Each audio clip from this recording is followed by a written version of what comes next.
الحمد لله رب العالمين الحمد لله رب العالمين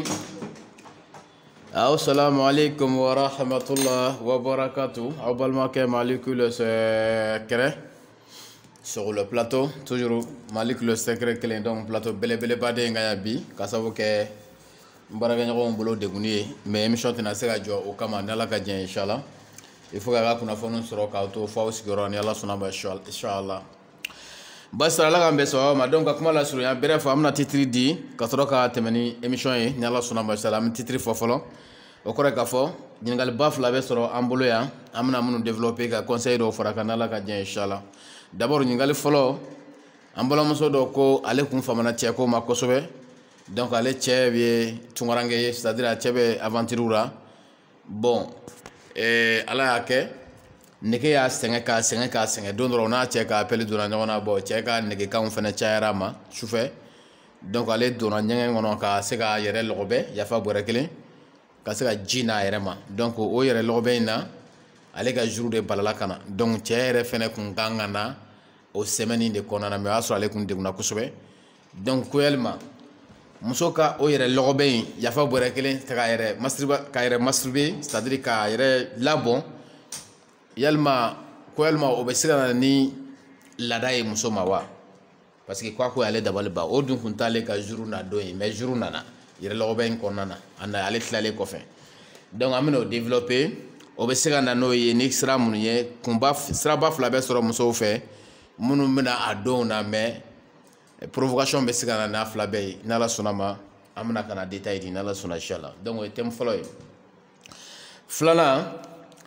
ako ambalma chado ga ngali do ako ko bi nyata kala de bi fru dem sanu chama be no e ba soro be muso mamine mais ni fru na ke ko imbe tien donc walma fru kele ko fe kalo fla kalo so nga fru chamante sans soro blen ka soro fru ma tien donc ko elma mesiga mun fo wala wati de yo ke wa walma o koroid men international bakacha fiançazi bi ke me atabuti c'est-à-dire avec josra fait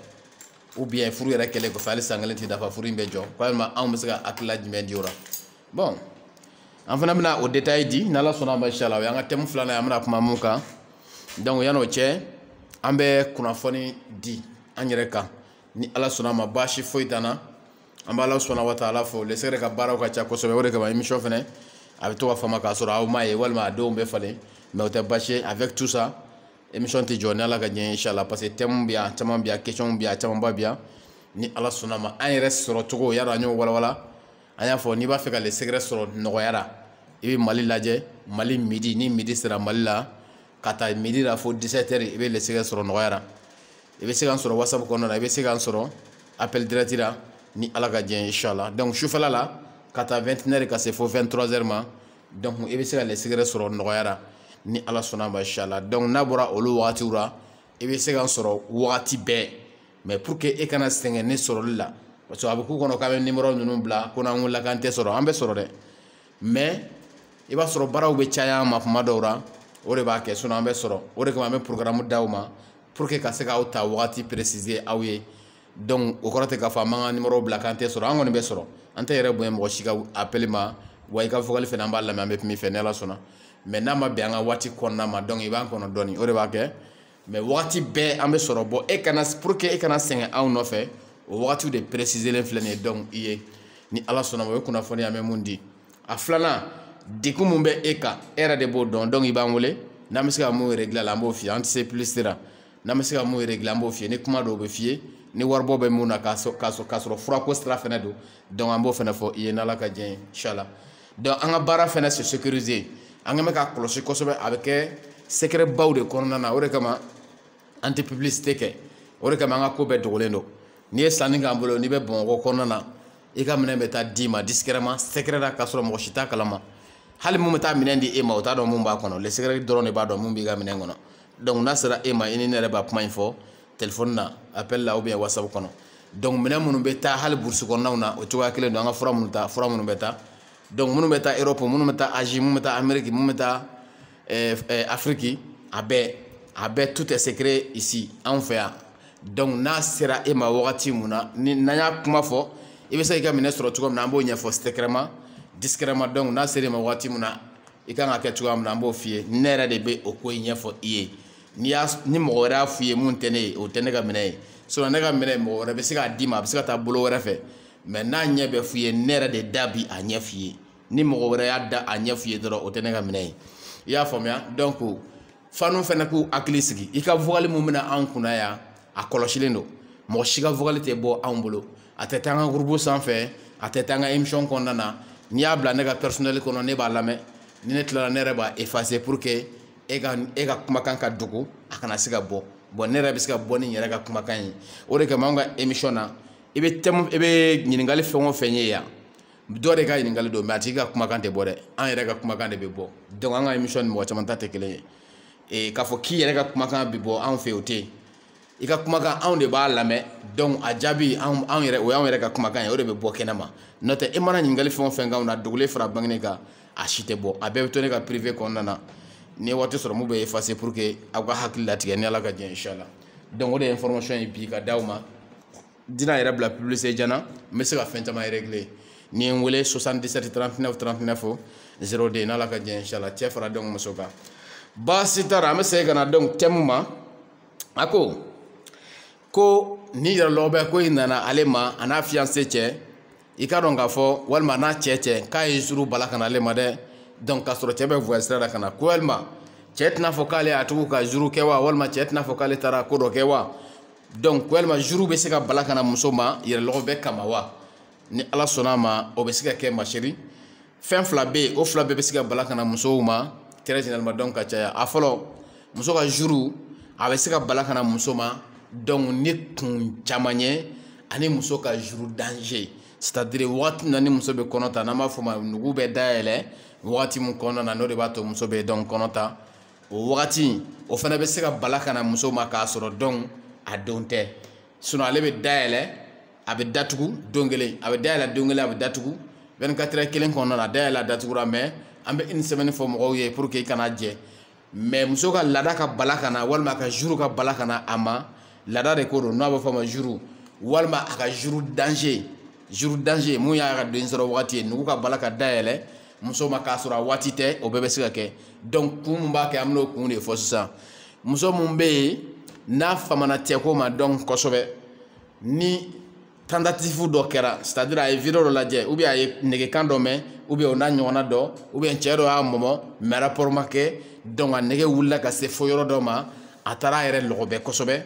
donc a farikolo bɛ bala ka réagir mun kɛ o bɛ se ka muso dɔw ka jour bala ka na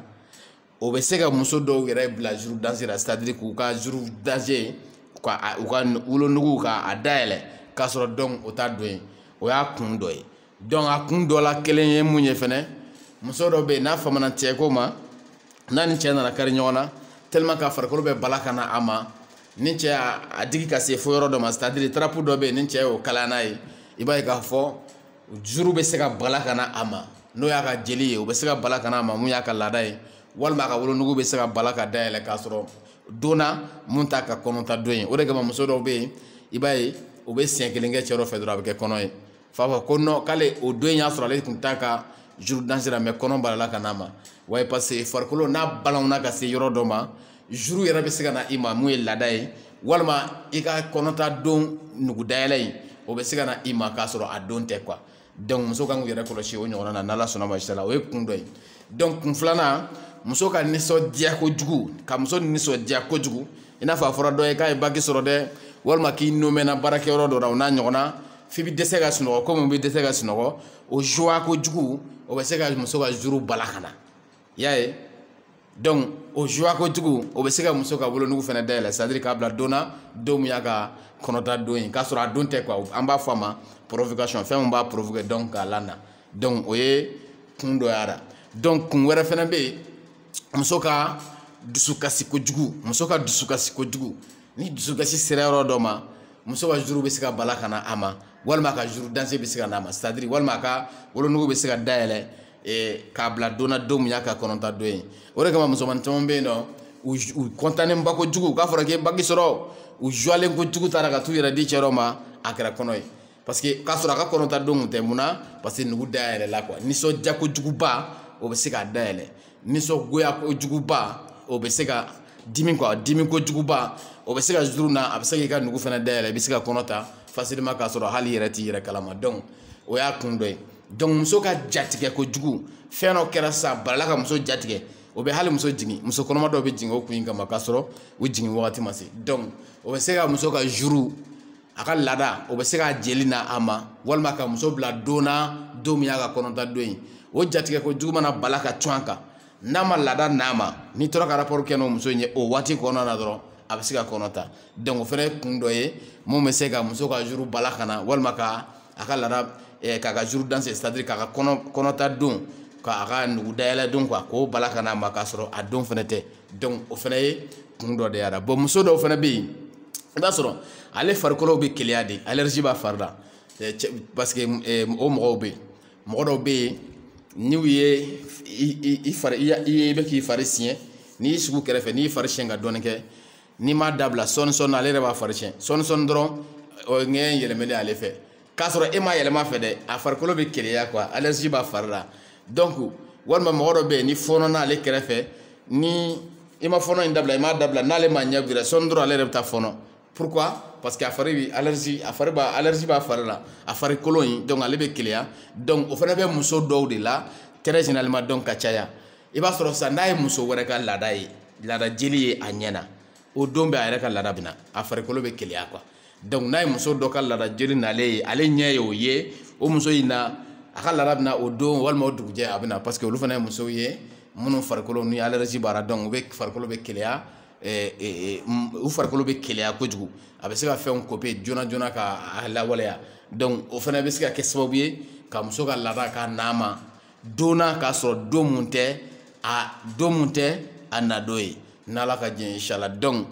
banaw fana bɛ yen minnu bɛ se ka kɛ i n'a fɔ effet secondaire de planification familiale ninnu c'est à dire u bɛ misɛnnin minnu don u yɛrɛ la walima u bɛ planifier minnu kɛ o dɔw ɲɛdɔnbaliya an delila ka kuma o kan walima o kɛcogo ɲɛbaliya donc o kɔlɔlɔ o fana bɛ se ka kɛ o n'a ɲɔgɔnna furakisɛ minnu n'u b'a kunu o n'a ɲɔgɔnna empêchement minnu n'u b'a kɛ n'a tɛ kɛ dɔnniyaw kɔnɔna na très généralement donc ka caya donc o faamuyalibaliya o fana bɛ se ka laadaw bala ka na walima ka laadaw tigɛ donc musow fan fɛ a siraw ka ca kosɛbɛ n'Ala ka diɲɛ inchallah donc ne de y'a kun ye a bɛ se ka kɛ c'est possible c'est bien possible a bɛ se ka kɛ nka yɛrɛlɔgɔbɛ tɛ dabila o kun in kama dɛ an k'o fɔ donc musow u b'u yɛrɛlɔgɔbɛ muso minnu bɛ yɛrɛlɔgɔbɛ kɛ yafa bɔrɛ kelen ka u yɛrɛ labɔn k'a sɔrɔ cɛ tɛ u b'a kɛ a ka ɲi mais a man ɲi voilà dɔ b'a fɔ k'a ka ɲi dɔ b'a fɔ k'a man ɲi il faut k'an ka préciser a ka ɲi mais kuma dɔw la a man ɲi donc kuma jumɛn na a ka ɲi kuma jumɛn na a man ɲi il faut préciser an k'o préciser musow ye donc kojugu fila de don nka kojugu fila dɔ bɛ yen nɔ o ka ɲi ka tɛmɛ donc dɔ kan o kɔrɔ ye n y'a fɔ cɛ fɛn o fɛn k'a fɔ i muso i n'a faamana n'a bɛ san 2 san 3 bɔ bon est ce que muso ninnu sisan muso ninnu ni u kɔli y'u minɛ ni nege y'u minɛ est ce que u tɛ to k'u yɛrɛ labɔn est ce que o man fisa ni jɛnɛya ye muso yɛrɛ cɛ b'a fɔ i ye o ka fisa ka tɛmɛ jɛnɛya kan donc hali n'a y'a sɔrɔ bon n'i y'a fɔ muso fɛn o fɛn cɛ fɛn o fɛn ɲɛna k'a fɔ e ni ci muso faamana dɛ san 2 san 3 bon n'a bɛ to ka jɛ cɛ dɔw fɛ sisan a kana na bana est ce que e bɛ sɔn o ma a tɛ jɛn n'o ye dɛ mais n'i ko a ma ko muso ka to a yɛrɛ lɔgɔbɛ a bɛ sɔn o ma donc o de kama n ko kojugu fila dɔ ka fisa dɔ ye ka jɛnɛya kɛ o ye kojuguba de ye i cɛ kɔfɛ donc k'i yɛrɛ labɔn hali ni o fana tɛ kɛ ɲumanba ye kojugu mais o fana ka fisa ka tɛmɛ donc jɛnɛya kan o la n'i ye cɛw ɲininka k'u ka choix kɛ a kɔfɛ ko muso ka jumɛn kɛ a b'a fɔ muso k'a yɛrɛ labɔn ko ale b'o filɛ ka tɛmɛ a ka jɛnɛya kɛ ni cɛ wɛrɛ donc o la muso ka yɛrɛ labɔn choisi o de ka fisa ka tɛmɛ a ka jɛnɛya kɛ ni cɛ wɛrɛ ye donc bon bɔncogo jumɛn bɛ ɲɛ muso ma ani bɔncogo jumɛn tɛ ɲɛ muso ma il faut préciser voilà donc an b'o fana fɔ k'o walawala o la ni muso faamana kosɛbɛ k'a sɔrɔ a ma cɛko kɛ donc n'a farikolo ye réclamation kɛ cɛ la a hakili fana ye réclamation kɛ cɛko la n'a yɛrɛ bɛ kɛ yafa bɔrɛ kelen ka ji n'a ma o bɛ ji jɔli bi bana minnu lase muso farikolo ma o b'o o bana ninnu o b'a bali o bana ninnu na donc hakili ka domination nege fila bɛ hakili dominer hakili ka domination nege kɔnɔna na o kan ka perturbation min kɛ hakili la c'est à dire o kan ka hakili cawucawuli min kɛ i n'a fɔ an delila k'a fɔ o fana bɛ o bali n'a b'a yɛrɛ la soulager donc o kɔrɔ ye k'a fɔ nafa bara ni yɔrɔ in na n'a famana ka to k'a kɛ a ka ɲi a hakili ma a ka ɲi a farikolo ma o de y'a nafa ye donc tɔɔrɔ bɛ k'a la wagati jumɛn wala an k'o fana préciser donc tɔɔrɔ bɛ se ka na a kɔnɔ mun na ni a tigi y'a caya c'est à dire muso e ka kalo kɔnɔna na e k'a caya dɔw b'a kɛ diɲɛ don o don u b'o kɛ dɔw yɛrɛ b'a kɛ kɛko 2 tile 1 sini fana u b'o ɲɔgɔnna kɛ bon n'a kɛra o ye a bɛ kɛ bana ye donc minnu b'a fɔ k'a bɛ mɔgɔ bana nkalontigɛlaw tɛ nka kɛcogo de b'a la ni muso ma ɲɛ a kɔ i b'a kɛ de f'i farikolo k'a réclamer i ni k'a réclamer i bɛ sɔrɔ k'a kɛ c'est à dire semaine kɔnɔ siɲɛ 1 ɲɔgɔnna walima siɲɛ 2 n'i tɛ mɔgɔ negemaba ye kalo kɔnɔ siɲɛ 1 ɲɔgɔnna walima siɲɛ 2 kɛko 1 ɲɔgɔnna ou bien kɛko 2 ɲɔgɔnna donc o b'a to i ni bɛ soulager hakili bɛ lafiya donc a t'i bana fɛnɛ bon n'i y'a dumi a kan tile 1 kɔnɔ kɛko 2 kɛko 3 kalo bɛɛ i b'a kɛ o la minnu ko k'a bɛ mɔgɔ bana u ka kuma bɛ kɛ tiɲɛ ye o la a bɛ na ni bana camanba de ye cɛ muso fanfɛla la o la a n'a bɛ na ni conséquence ba camanba ye muso fanfɛla la an tɛna an da se minnu ma bi k'olu bɛɛ fɔ mais conséquence b'a la ni muso y'a caya conséquence minnu b'a la don nataw la n'an ye waati sɔrɔ an bɛna segin ka na olu bɛɛ lajɛlen fɔ n'Ala ka diɲɛ inchallah sinon a kan ka kɛ parce que farikolo yɛrɛ de mako b'a la o tɛ farikolotigi ka o tɛ i semako ye Ala yɛrɛ de y'a kɛ ten a bɛ n'a fɔ ni ji minɔgɔ y'i minɛ i bɛ ji de min ça c'est normal ni dumuni kɔngɔ y'i minɛ i bɛ dumuni de kɛ ça c'est normal cɛ ko cɛ de bɛ kɛ pour que cɛ ko ka taa cɛ nege ka taa ka bɔ donc i ma o la ni cɛ tɛ mɔgɔ bɛ bila cɛ nɔ na pour que i kana kɛ jɛnɛyakɛla ye fɛn dɔ de bɛ ɲini ka bila cɛ nɔ na hali n'a bɛ kɛ kuma ni kuma ye walasa i hakili ka soulager i ni ka lafiya dɔw b'a fɔ ko k'i ka sun an kɛn t'o ma o ye a diinɛ sira ye ne kɛn bɛ a kɛnɛya siraw yɛrɛ de ma donc ka o kɛ walasa ka wagati dɔ tɛmɛ i kan ani jɛnɛya fɛnɛ u tɛ kelen ye u kumaw tɛ kelen ye hali u cɛɲɛ tɛ kɛ kelen ye hali u fɔcogo hali n'a yirara mɔgɔ mun na u tɛ kɛ kelen n'i y'a fɔ cɛ o cɛ k'i muso bɛ to k'a yɛrɛ lɔgɔbɛ k'a yɛrɛ labɔn a b'o faamu ka tɛmɛ k'i muso bɛ cɛ dɔrɔn bolo jɛnɛya kan a t'o toléré dɛ donc o de kama u tɛ kelen ye n'a bɛ na ni bana ye kɛnɛya sira mun bɛ se ka sɔrɔ a kɔnɔ n'a tigi ye cɛ ko k'a bɛ kɛnɛya o n'a ye nin fɛnɛ k'a bɛ kɛnɛya o la n'i ye cɛ ɲininka k'a ka choix k'a bɛ jumɛn choisi a b'a fɔ k'a ka taa yɛrɛ lɔgɔbɛ in de kɛ donc o de kama wajibi don mɔgɔ farikolo la n'a tɛ ɲɛ a kɛli kɔ o kuma côté mun bɛ yen n'o tɛ kɛ degunba ye kojugu couple yɛrɛ ma ani muso yɛrɛ ni ma a n'a farikolo ma an b'o de choisir o de kama an ye yɛrɛ lɔgɔbɛ in di u k'a kɛ mais u bɛ se ka kɛ mais ni hakɛ ye mun b'a to a tɛ kɛ degun ye donc u ma n'Ala ka diɲɛ inchallah donc o de ye a conseil ye ka tɛmɛ n'Ala sɔnna ma inchallah donc an b'a lajɛ ni minute tɔ bɛ yen an bɛ question filanan da o kan ka sɔrɔ k'a bila n'Ala ka diɲɛ inchallah minute bɛ yen baasi t'a la an balimacɛ ko bi furu walima bi fiançailles ko a bɛ dan sira fɛ ni muso fiancera bi dɔrɔn ni kɔɲɔ wagati bɛna surunya dɔrɔn a ko bɛ dan sira la ou bien ni furu kɛra kalo 1 kalo 2 hali san tɛ yɛlɛma donc a ko bɛ dan ko yalima an bɛ se ka mun fɔ o la n'Ala ka diɲɛ inchallah bon an bɛ se ka mun fɔ o la o ye fɔlɔ muso tun bɛ ɲini furu la mais sisan muso bɛ tɔmɔ furu la donc n'o kɛra fɛn o fɛn n'a bɛ tɔmɔ peut-être o ye fɛn fililen ye walima ɲinɛ kɛra kɔ ou bien a tɛ jate fɛnba ye bilen n ye fɛn tan o fɛn tan da n'a bɛ tɔmɔ i bɛ se ka taa kɔnɔntɔn bɛɛ ye kolon de ye bon kelen dɔrɔn de bɛ se ka ɲa na quoi donc kɔnɔntɔn bɛɛ ye fɛn kolon de ye bon kolon ni i nana n'a ye a tɛna mago ɲɛ parce que n'a kun bɛ mago ɲɛ a kun tɛ fili walima n'a kun bɛ mago ɲɛ a kun tɛ bunu a tigi kɔ c'est à dire a tigi kun tɛna a janbɔ kɔ fo k'a bunu quoi donc fɛn bununen ani fɛn tɔmɔlen olu tɛ kelen ye donc sisan muso minnu bɛ yen sisan fɔlɔ muso tun bɛ ɲini de k'a furu mais sisan muso bɛ tɔmɔ de ka sɔrɔ k'a furu donc o de ye a belebeleba ye an bɛ mun fɔ dakuruɲɛ baara ka sɔrɔ ka détail di bon pourquoi muso ɲinini dabilala ka sɔrɔ ka kɛ muso tɔmɔlen ye o fɛnɛ degun dɔ de défaut dɔ de bɛ yen il faut préciser ka sɔrɔ ka na détail di jeunes ma n'Ala sɔnna ma inchallah d'abord fɔlɔ i fanijiniw walima i faw olu de bɛ muso ɲini ka di i ma que ça soit olu yɛrɛ y'a ɲini e ka sɔn a la walima e yɛrɛ y'a ɲini u tugura i kɔ ka sɔn a la mais a koɲɛ bɛ olu de bolo olu de bɛ vérification kɛ k'a dɔn an bɛna mun furu jɔn den don a bɛ bɔ min a ba ka lahalaya ye jumɛn ye a fa ka lahalaya ye jumɛn ye u ka kabila ka lahalaya ye jumɛn ye donc walima a yɛrɛ nana k'a bɛ muso mun fɛ olu de bɛ tugu i kɔ k'a sɛgɛsɛgɛ a bɛna muso mun furu u ka famille ka lahalaya ye jumɛn ye a ba ka lahalaya ye jumɛn ye a fa ka lahalaya ye jumɛn ye donc lahalaya ɲuman don wa donc o bɛ sɔrɔ ka muso ɲini ka di i ma walima o bɛ i ta in i ka ɲininen in sira taama dɔn ka di i ma bon bi o de bɔrara o bɔrara kun jumɛn na juguya de y'o kɛ o juguya jumɛn ye faden juguya ye jumɛn ye falaka minnu bɛ yen n'olu kan ka muso ɲini ka di e ma fa sira fɛ sisan n'i y'a ta k'a lajɛ tan o tan o fana seegin bɛɛ tiɲɛna e fanijini don o don o yɛrɛ bɛ e kɔ de ye ko f'a k'i lebu e ka muso ko koɲɛ bɛ mun bolo kunun bi i b'a sɔrɔ o fanijini minnu bɛ yen walima o fa minnu bɛ yen bi o fana kɛra fakolonw de ye tɛrɛjinalima ka caya e binakɛ e fanijini walima e falaka dɔ mun kan ka musoko ɲɛnabɔ e ye o yɛrɛ bɛ e kɔ don o don a bɛ k'i dabali mun ye dabali juguya ye walasa k'i mago sa k'i ka nafolo tiɲɛ k'i bana walima k'i fa yɛrɛ donc mɔgɔ mun kan ka hɛrɛ ɲini ni e ye e ka hɛrɛ waatiw la minnu b'a da don a la k'a kɛ ka ɲɛ n'o yɛlɛmɛna ka kɛ e jugu ye waati kama an bɛ waati min na ko sisan n'o yɛrɛ yɛlɛmɛna ka kɛ e yɛrɛ jugu ye ko ka muso dɔ ɲini ka di e ma ko ka hɛrɛ dɔ ɲini ka di e ma o b'o ɲini ka di e ma cogo di bamananw ko ten ko suruku tɛ ɲuman di a bɛnkɛ den ma c'est à dire mun kun kan ka ɲuman di e ma mun kan ka ɲuman kɛ e ye n'i ka koɲɛ kun kan ka kɛ mun bolo kunun bi n'olu yɛlɛmɛna ka kɛ e jugu ye bi donc olu tɛna ɲuman ɲini ka di e ma hali ni olu bɔra e ka ɲuman kalama u bɛ taa tiɲɛ de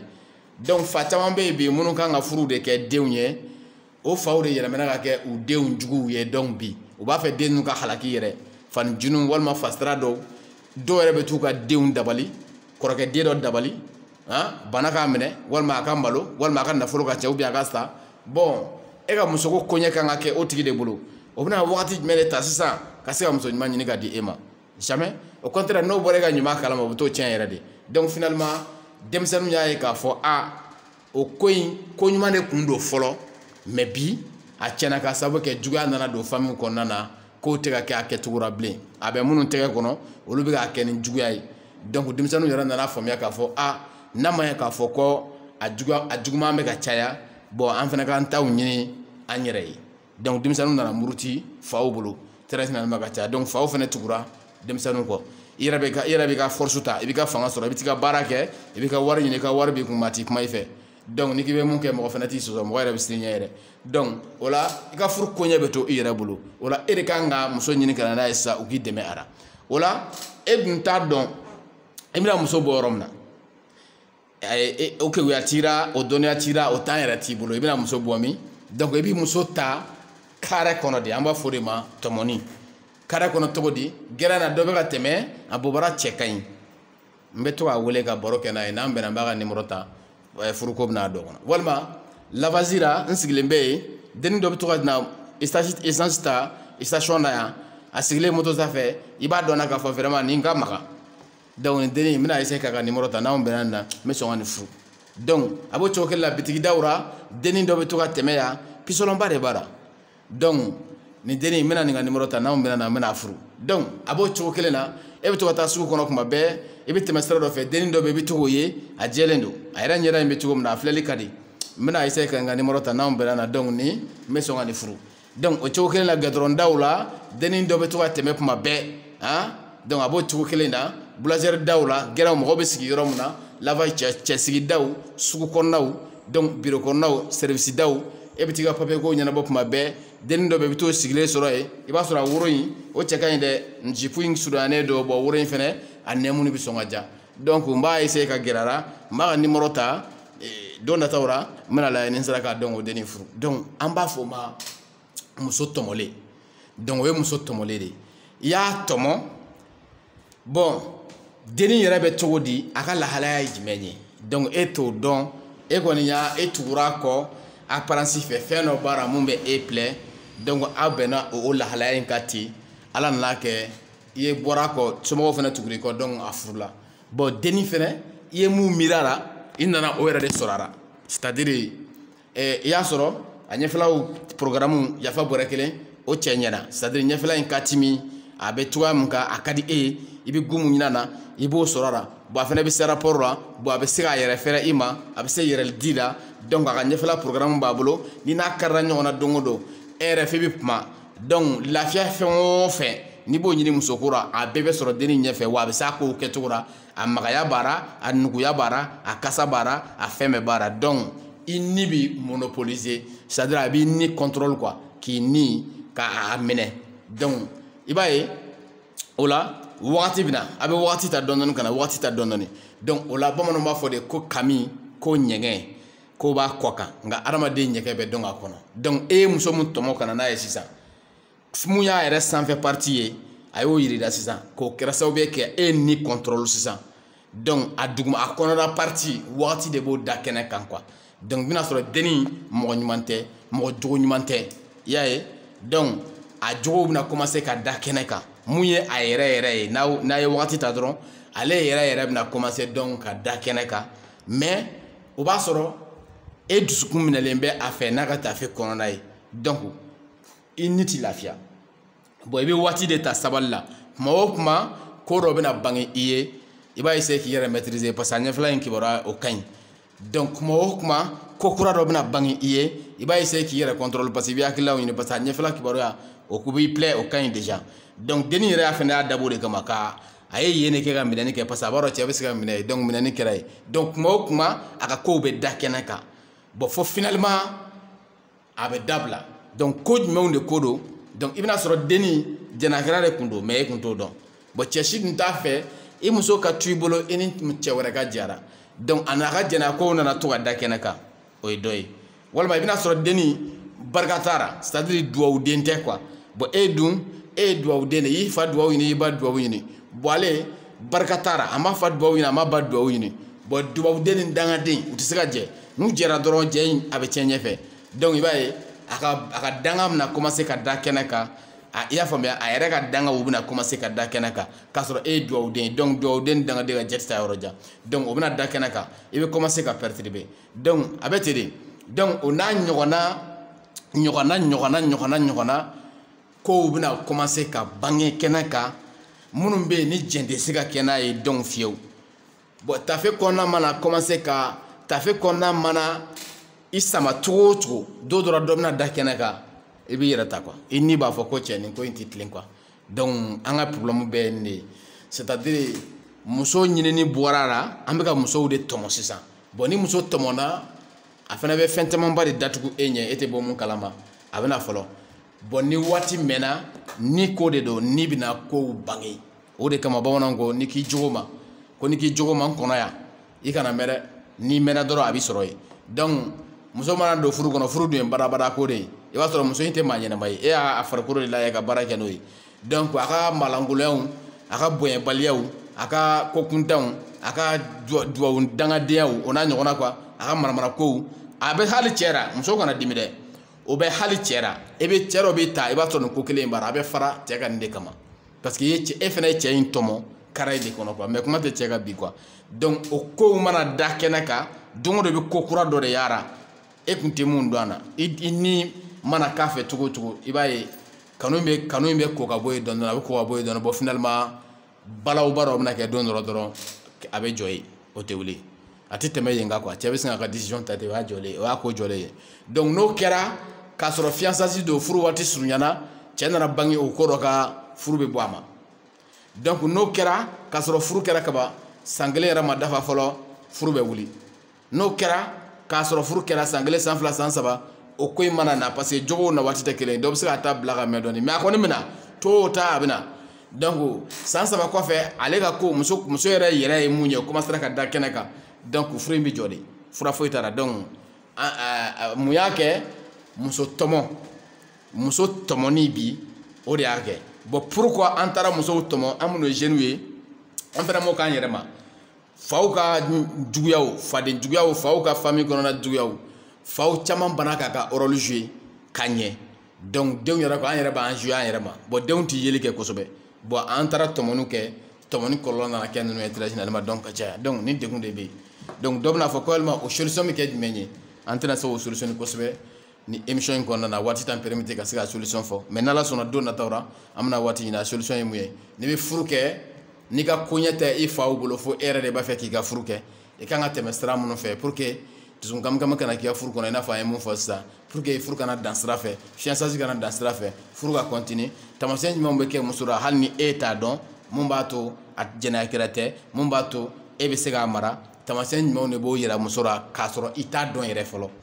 n'ala sɔnna ma n'an nana an bɛna sigi ka na o bɛɛ lajɛlen jaabi de n'ala ka diɲɛ inshallah. Donc toujours Malick le secret ne yɛrɛ tun bɛ plateau belebelebaden nka y'a bi n'a b'a ɲini internet sɔrɔ i b'a sɔrɔ Malick le secret i bɛ n sɔrɔ internet kɔnɔ dɛ n'i taara YouTube sanfɛ i b'a sɔrɔ Malick le secret i bɛ n sɔrɔ YouTube kɔnɔna na n'i taara Vitimètre kɔnɔ Malick le secret i b'an sɔrɔ Vitimètre kɔnɔnaw na dɛ n'ala sɔnna ma inshallah. Donc groupe b'an bolo an ka groupe fɛnɛ ɲɔbugu ɲɔw de don i bɛ weleli kɛ a ta k'an ye mun ye donc a bɛ fɔ i ye groupe professionnel de don n'ala ka diɲɛ n'i yɛlɛla kan n'i ye cɛ ye i muso b'a f'i ma maître dɛ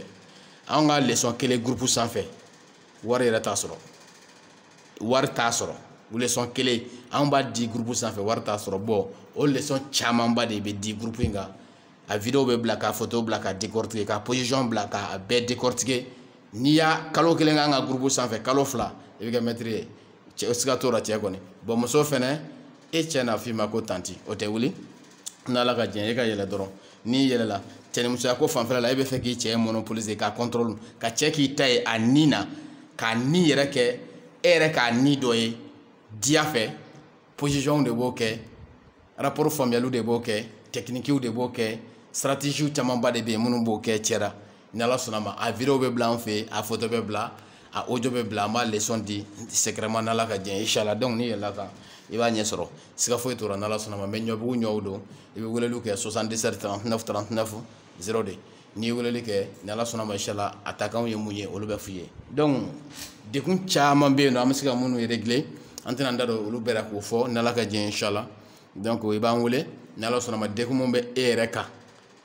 dekun mun bɛ e kan cɛnimusoya fanfɛla la e de b'o dɔn i yɛrɛ kɔnɔna kibaruyara e de b'o dɔn cɛ fara dɔn muso kan i ka problème ye mun ye i b'a fɛ mun ka kɛ i b'a fɛ i ka kɛ cogoya min na ni ala ka diɲɛ kɛmɛ sigi o kɛmɛ sigira an t'a fɔ k'an bɛ se k'a bɛɛ kɛ mais 80 90 kɔni le secret bɛ se k'olu kɛ n'ala ka diɲɛ inshallah. Donc n'i y'an wele n'ala sɔnna ma an bɛ ɲɔgɔn sɔrɔ inshallah. Assalamu alaikum wa rahmatullahi wa barakatuh n'ala sɔnna.